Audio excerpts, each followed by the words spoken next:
Hello મિત્રો, તમારું સ્વાગત છે જેસ્ટી રેસિપીસમાં। 2 મિનિટની મેગી બનાવવામાં જે સાચો સ્વાદ છે એનું રાઝ તો તેના મેજિક મસાલામાં જ છુપાયેલું છે। તો એ જ મસાલાની ખાસ રેસીપી તમારા માટે આજે હું લઈને આવી છું। એ પણ એક નહીં, બે પ્રકારના મેજિક મેગી મસાલાની ખાસ રેસીપી, જેને તમે ફક્ત મેગીમાં જ નહીં પણ પાસ્તા, સ્પેગેટી, રાઈસ કે શાકના સ્વાદને વધારવા માટે પણ નાખી શકો છો અને એની સુગંધ અને સ્વાદથી બની જશે દરેક ડિશ ડબલ મજાની। તો ચાલો મોડું કર્યા વગર જોઈ લઈએ તેને બનાવવાની રીત અને તેની સામગ્રીને।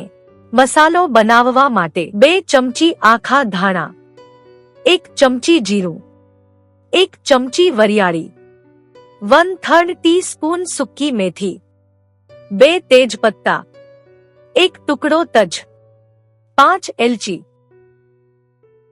6 લવિંગ અને અડધી ચમચી તીખા લેશું। તો સૌ પ્રથમ ધીમી આંચ પર કડાઈ ગરમ કરી તેમાં ધાણા, જીરું, વરિયાળી, મેથી, તેજપત્તા, તજ, એલચી,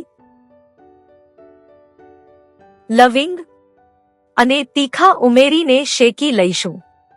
જ્યાં સુધી મસાલાની સુગંધ ન આવે ત્યાં સુધી સતત હલાવતા રહેશું, જેથી મસાલો બળી ન જાય। તો જુઓ મિત્રો, મસાલો સરસ રીતે શેકાઈ ગયો છે અને મસાલાની સુગંધ પણ ખૂબ જ સરસ આવી રહી છે। તો ગેસ બંધ કરીને મસાલાને થોડી વાર ઠંડો થવા દેશું। મસાલો ઠંડો થઈ જાય ત્યારે એને મિક્સર જારમાં નાખીશું। તેમાં અડધી ચમચી આદુનો પાવડર, અડધી ચમચી લસણનો પાવડર, 1 ચમચી ડુંગળીનો પાવડર, 1 ચમચી આમચૂર પાવડર, 1 ચમચી દળેલી ખાંડ, 1 ચમચી કાશ્મીરી મરચું અથવા લાલ તીખું મરચું, 1/4 ચમચી હળદર, અડધી ચમચી મીઠું અને 1 ચમચી કોર્નફ્લોર નાખી બધી સામગ્રીને પીસી લેશું।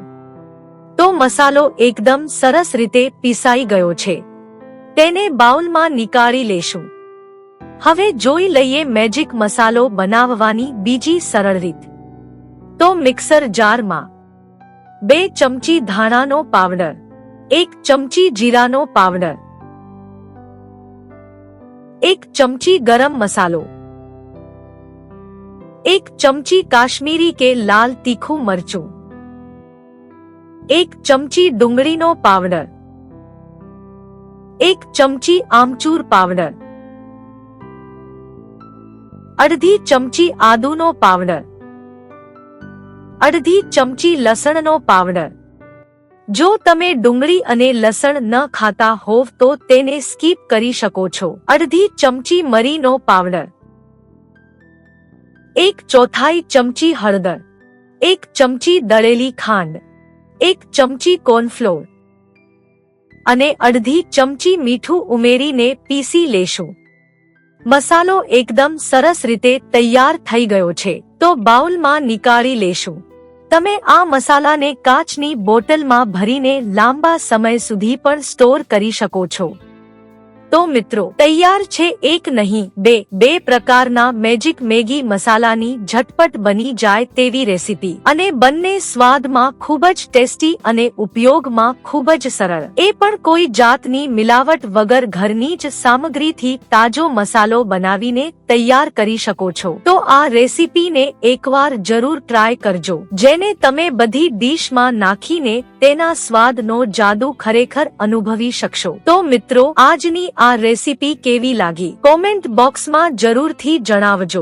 વિડીયોને લાઈક કરી મિત્રો સાથે શેર જરૂર કરજો। ફરી મળીશું એક નવી મજાની અને સ્વાદિષ્ટ રેસીપી સાથે, ફક્ત જેસ્ટી રેસિપીસમાં।